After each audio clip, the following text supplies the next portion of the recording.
গৌরহরি যখন নবদ্বীপে নাম করছেন, লীলাটা তো কিন্তু কৃষ্ণ লীলা নয়, যেহেতু ভক্ত লীলা। গৌরহরি আর ভক্তের সঙ্গে কি করে লীলা করেছিলেন সেটাই শুনবো। তা গৌরহরি ভাবছেন যে আর আমাকে নদিয়ায় থাকলে হবে না, এবার আমাকে সন্ন্যাসী হতে হবে। এবার সবাই জানেন বাবা যে গৌরহরি মাত্র 24 বছর বয়সে সন্ন্যাসী হয়েছিলেন। 24 বছর বয়সে ঘর ছেড়ে নদিয়া ছেড়ে চলে গেলেন কোথায় না কাটোয়া কাঞ্চননগরে। কাটোয়া কাঞ্চননগরে দীক্ষা নিয়েছিলেন কার কাছে না দীক্ষা গুরু কেশব ভারতী। কেশব ভারতী বলেছিলেন যে বাবা নিমাই, তোমার 24 বছর বয়স, মানে একটা যুবক ছেলে তুমি। 24 বছর বয়সে ছেলে মেয়েরা কি করে? আনন্দ করে, ফুর্তি করে। এটা আনন্দ করার বয়স, এটা কি আর হরিনামের বয়স? আমরা বলি না কে যদি হরিনাম করে, এত অল্প বয়সে হরিনাম, এত অল্প বয়সে মালা দিল। তাহলে মহাপ্রভুকে তার গুরুদেব বলেছিলেন যে বাবা নিমাই, তোমার 24 বছর বয়স, এই আনন্দ করার সময়, আর তুমি এই বয়সে দীক্ষা নিতে এসেছো, সন্ন্যাসী হতে এসেছো। মহাপ্রভু বলেছিলেন গুরুদেব আপনি বোধহয় জানেন না, আমি আপনাকে একটা কথা শিখিয়ে দিই, যার হয় তার 9ই হয়, আর যার হয় না তার 90ও হয় না। তাই না বাবা? আর হবার থাকলে ঠিক অল্প বয়সী হবে। আর তাছাড়া গুরুদেব পথ হচ্ছে অনেক দূর, যদি সকাল সকাল না বেরোই তাহলে যেতে আমাদের সন্ধ্যা হয়ে যাবে। সকাল সকাল বেরোতে হবে, তবেই তো ঠিক টাইমে সেই জায়গায় পৌঁছাবো। তা নদিয়া ছেড়ে গৌরহরি চলে গেলেন। আর যখনই সচী মাতা খবর পেয়ে গেল যে আমার নিমাই আর নদিয়ায় রইল না, আমার নিমাই যখন রইল না, আমিও আর বেঁচে থাকবো না। দেখবেন মা, এ জগতে যে মায়ের সন্তান নেই তার দুঃখই আলাদা, আর যে মায়ের সন্তান হয়ে ছেড়ে চলে যায় ভাবুন তো তার দুঃখ কতটা হবে। যার সন্তান নেই তার মন বোঝে, আমার তো ছেলে মেয়ে নেই, আমাকে মা বলে দেখার মতো কেউ রইল না। তাহলে আজকে সচী মাতার সন্তান থাকতেও না থাকা, নিমাই মহাপ্রভু মাকে ছেড়ে চলে গেল, আজকে মা বলে ডাকার মতো কেউ নেই। তো মা বলে ডাকার মতো যখন কেউ রইল না, আমিও আর বাঁচবো না। ও মা, এই নবদ্বীপে যে সুরধ্বনি আছে, সুরধ্বনি মানে হলো পতিত পাবনী গঙ্গা। সেই গঙ্গাতে ঝাঁপ দেব বলে সচী মা ছুটে যাচ্ছি বাবা। নিমাই নিমাই বলে সচী মা ঝাঁপে দিতে গেল, নিমাই নিমাই বলে সচী মা ঝাঁপে দিতে গেল, নিমাই নিমাই বলে সচী মা ঝাঁপে দিতে গেল, নিমাই নিমাই বলে সচী মা ঝাঁপে দিতে গেল।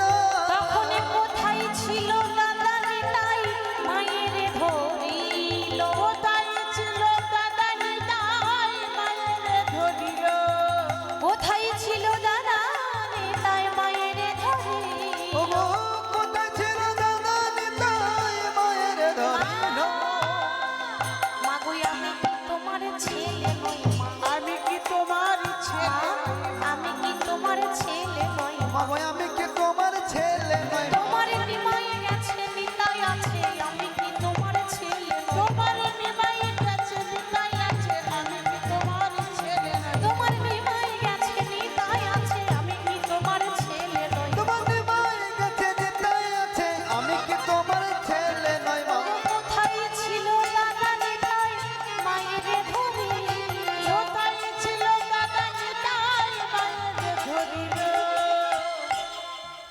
সচী মাতা যখনই গঙ্গাতে ঝাঁপ দেব বলে, প্রাণ ত্যাগ করবো বলে গঙ্গাতে যেই না ঝাঁপ দিতে যাবে, চলে এলো অভিমান শূন্য নিত্যানন্দ। নিতাই চায় নিত্যানন্দ ছুটে এসে মাকে জড়িয়ে ধরে বলল, মা আমি কি তোমার ছেলে নই?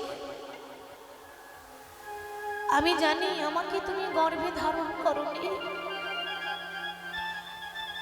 আমাকে গর্ভে ধারণ করোনি বলে কি আমার সঙ্গে তোমার কোনো সম্পর্ক রইল না মা? তোমার নিমাই নেই তো কি হয়েছে, তোমার নিত্যানন্দ তো আছে, তোমার পাগলা নিতাই তো আছে। নিতাই তুই আমায় মা বলে ডাকলি খোকা, মা বলে যখন ডেকেছিস, এই অভাগিনীর একটা কথা রাখবি বাবা। বলো মা কি কথা রাখতে হবে? যেমন করে হোক তুই আমার নিমাইকে আমার কাছে কাছে এনে দে। নিত্যানন্দ বলছে মা এই সুরধ্বনিকে সাক্ষী রেখে, নদিয়াবাসীকে সাক্ষী রেখে নবদ্বীপে দাঁড়িয়ে প্রতিজ্ঞা করে গেলাম, নিমাই যদি সন্ন্যাসী হয়ে যায় তবু তোমার সঙ্গে সাক্ষাৎ করাবো, আর নিমাই যদি সন্ন্যাসী না হয় তবুও তোমার সঙ্গে সাক্ষাৎ করাবো। এবার আপনারা সবাই জানেন যে নিত্যানন্দ মা ও ছেলের সাক্ষাৎ করিয়েছিল ছলনা করে, কোথায়? শান্তিপুরে অদ্বৈত আচার্যের গৃহে, তাই না? অর্থাৎ মহাপ্রভু যাচ্ছিল বৃন্দাবন, কিন্তু বৃন্দাবনের রাস্তা জানে না, ভুল করে শান্তিপুরের রাস্তাটা দেখিয়ে দিয়েছিল। সেই নিত্যানন্দ ছলনা করে মা ও ছেলের সাক্ষাৎ যখন শান্তিপুরে অদ্বৈত আচার্যের ঘরে করালো, সেখানে মা ছেলে এক জায়গায় দাঁড়িয়েছে। মা যখন কাঁদছে, ওরে নিমাই এত সুন্দর তোর কাঁচা সোনার মতো বরণ, কোথায় গেল তোর চাচর চিকুর কেশ? এত সুন্দর রূপটা, এত সুন্দর কেশ, এত সুন্দর কেশ কোথায়? কে তোকে মুন্ডন করে দিল? মা তুমি জানো না আমি যে সন্ন্যাসী হয়েছি, আর তুমি যদি এইভাবে আমার কাছে এসে কাঁদো, মা কাঁদলে ছেলে কখনো যেতে পারবে? মা যাওয়ার রাস্তাটা তো বিচ্ছন্ন হয়ে যাচ্ছে। মা গো কাঁদতে যদি হয় আমার জন্য কেঁদো না, কাঁদতে গেলে ভগবানের জন্য কাঁদো। কেন জানেন ভগবান এই শিক্ষাটা কেন দিলেন বাবা? এই পৃথিবীতে, এই জগতে আপনি যার জন্য কাঁদবেন সে আপনার চোখের জলের দাম নিতে পারবে না বাবা। আপনি যাকেই ভালোবাসবেন সেই আপনাকে বিশ্বাসঘাতকতা করবে, যাকে ভালোবাসবেন সেই আপনাকে আঘাত করবে।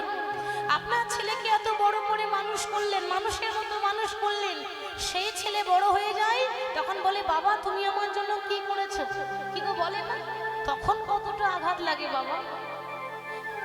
যার হাতটা ধরে আপনি এইটুকু থেকে এত বড় করলেন, রাস্তায় চলতে পারতো না, আঙ্গুলটা ধরে রাস্তাতে আপনি চলিয়ে দিলেন, কথা বলতে পারতো না, সেই ছেলেকে আপনি কথা বলা শিখিয়ে দিলেন।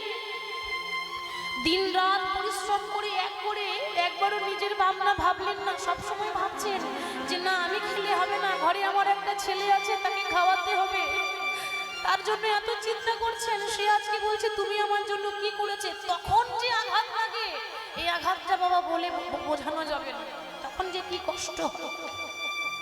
যার জন্য কাঁদবেন সে আপনাকে কষ্ট দেবে। কাঁদতে যদি হয় তো কোনো মানুষের জন্য নয়। আমরা ছেলে মেয়ে নাতি নাতনির জন্য সবাই কাঁদি, স্বামীর কিছু হয়ে গেলে কাঁদি, ছেলে মেয়ের কিছু হয়ে গেলে কাঁদি, কিন্তু কজন আছে যে ভগবানের জন্য কাঁদতে পারে?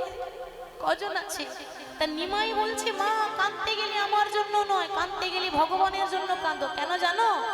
কাঁদিলে নিমাই বলে মা এই নিমাই তুমি হারাবে, কাঁদিলে নিমাই বলে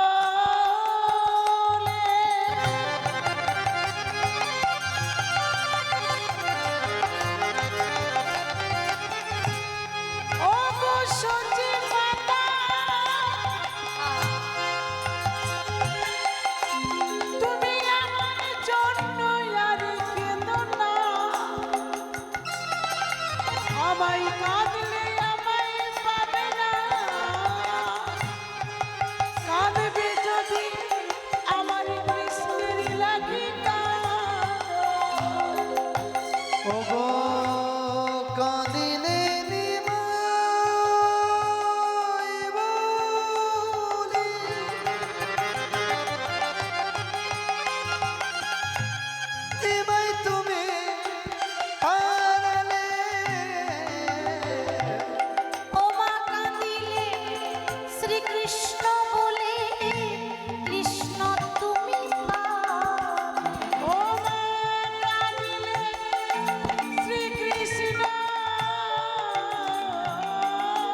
সুন্দর কথা বলে দিলেন বাবা।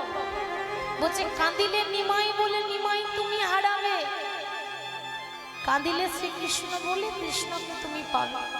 মা তো আর জানে না যে যেই কৃষ্ণ সেই গৌর সেই জগন্নাথ। কি বাবা, তাই তো? মা তো জানে না যে আমার নিমাই হলো কৃষ্ণ, মা জানে না। মহাপ্রভু সান্ত্বনা দিচ্ছে যে আমার জন্য কেন কাঁদবে, কাঁদলে ভগবানের জন্য কাঁদো। আমার জন্য তো কাঁদলে, তোমাকে আনন্দ দিলাম, আজ তোমাকে কাঁদিয়ে চলে যাচ্ছে। আপনারা বলবেন হয়তো যে মা এটা কেন হলো, সচী মাতাকে কাঁদতে হলো কেন? হ্যাঁ গো, যে ভগবানের মা তাকেও কাঁদতে হচ্ছে কেন? একবার ভাবুন, ভগবানের মাকে যদি কাঁদতে হয় তা আমাদের কাঁদতে হবে না? কষ্ট পেতে হবে না? ভগবানের মা কাঁদছে কেন জানেন? শাস্ত্র প্রমাণ দিচ্ছে কাঁদালে কাঁদিতে হয়। এই তো শাস্ত্রে কয় বাবা। তাহলে কাঁদালে কাঁদিতে হয়, তাহলে নিশ্চয়ই সচী মাতা কাউকে কাঁদিয়েছিল। কি গো, তাই তো? কাউকে না কাঁদালে তো আজকে কাঁদতে হতো না। যে অন্যকে কাঁদায় তাকেও একদিন কাঁদতে হয়। তাহলে আজকে সে কাঁদছে কেন? তার কারণ আছে। কি কারণ? মনে করে দেখুন, ছোট্ট করে বলি ত্রেতা যুগের কথা। ত্রেতা যুগে যখন রাম বনবাসে গেল, তো কে পাঠালো রামকে বনবাসে? একজনের জন্য রামের বনবাস, সে কে? মাতা কৈকেয়ী। মাতা কৈকেয়ীর জন্য। রামের বাবার নাম ছিল পিতা দশরথ। দশরথের কতগুলো স্ত্রী বাবা? সকলে বলে 3টে, কিন্তু না, রাজা দশরথের টোটাল 750টা স্ত্রী। তার মধ্যে 3টে মুখ্য, কৌশল্যা, কৈকেয়ী আর সুমিত্রা। এই 3জন প্রধান। অর্থাৎ রামচন্দ্রের 3টে মা। 3টে মায়ের মধ্যে কৈকেয়ীর জন্য রামের বনবাস। কেন জানেন? এই কৈকেয়ী রামকে বনবাসে পাঠালো কেন? না, নিজের ছেলে ভরতকে রাজা করব বলে। কৈকেয়ীর মনে হিংসা ছিল না। হিংসাটা কখন এলো? যখন কৈকেয়ী খবর পেল যে রাম রাজা হবে কালকে, সবার মনে আনন্দ বাবা, কৈকেয়ীর মনেরও আনন্দ। কিন্তু সেই সময়ে কৈকেয়ীর কানে একজন মন্ত্র দিয়ে চলে গেল। সে কে বাবা? কৈকেয়ীর দাসী। কি নাম ছিল? মন্থরা। কৈকেয়ীর দাসী ছিল মন্থরা। মন্থরা এসে বলছে, ওরে কৈকেয়ী, রাম রাজা হবে, তাহলে তোর এত আনন্দ কিসের? তোর এত আনন্দ কিসের? কেন আমার আনন্দ হবে না? রাম রাজা হবে, আমি তার মা, মায়ের আনন্দ হবে না? হ্যাঁ হ্যাঁ, আমি জানি তুই মা, কিন্তু তুই মনে রাখিস তুই হলি সৎ মা। কেন? রাম তো তোর ছেলে নয়, রাম তো কৌশল্যার ছেলে, তোর ছেলে ভরত। তা তুই রামের সৎ মা। রাম যদি রাজা হয় তাহলে রাজমাতা হবে কৌশল্যা, আর সারা জীবন তুই শুধু পায়ে তেল দিতে দিতে তোর জনম চলে যাবে। আমি তো তোর দাসী, তোর ভালোই চাই, ভালোই বলছি। যদি রানী হয়ে থাকতে চাস তাহলে রামকে রাজা না করে নিজের ছেলে ভরতকে রাজা কর। সেটা কি করে সম্ভব? ঘোষণা হয়ে গেছে রাম রাজা হবে কালকে, সবাই ঘরে ঘরে এত আনন্দ, আজকে হঠাৎ এক রাতে কি করে পরিবর্তন হবে? হবে হবে, ইচ্ছা করলে অনেক কিছু হয়। শোন, সবার ঘরে আলো জ্বলছে, তুই এই সময় তোর ঘরের আলোটা বন্ধ করে নিভিয়ে অন্ধকারে বসে থাক। রাজা দশরথ যখন আসবে তখন তুই এই 2টো বর ছেড়ে নিবি। দশরথ এসে বলছে, কৈকেয়ী, সবার ঘরে আলো, তোমার ঘরে অন্ধকার কেন? কৈকেয়ী মুখটা ঘুরিয়ে বসে আছে। কি হলো, কথা বলছো না কেন? স্বামী, তুমি না বলেছিলে যে আমি তোমাকে বড় ভালোবাসি, আমি নাকি তোমার চরণ সেবা করি, তা আমি নাকি যা চাইবো তুমি তাই দেবে? বলে হ্যাঁ, যা চাইবে তাই দেবো। তাহলে 2টো বর চাইছি, তুমি দেবে? কি বর? আমার প্রথম বর হচ্ছে রামকে 14 বছরের জন্য বনবাসে পাঠাতে হবে, এটা আমার প্রথম চাওয়া। আর দ্বিতীয় পাওনা হচ্ছে আমার ছেলে ভরতকে রাজা করতে হবে। বাবা, ওই কৈকেয়ীর জন্য রামকে বনবাসে পাঠালো। তো রাম যখন বনবাসে চলে যাচ্ছে, মাতা কৌশল্যা পেছন থেকে কেঁদে কেঁদে বলে, ওরে রাম রে, ওরে রাম রে,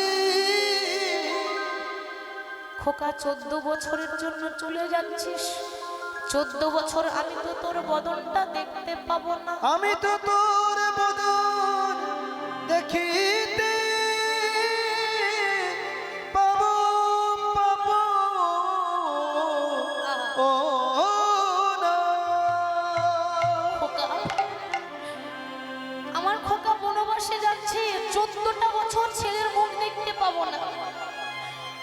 যাওয়ার আগে মায়ের হাতে এই মায়ের হাতে এক বাটি দুধ পান করে যা খোকা, এটাই আমার মনের ইচ্ছা।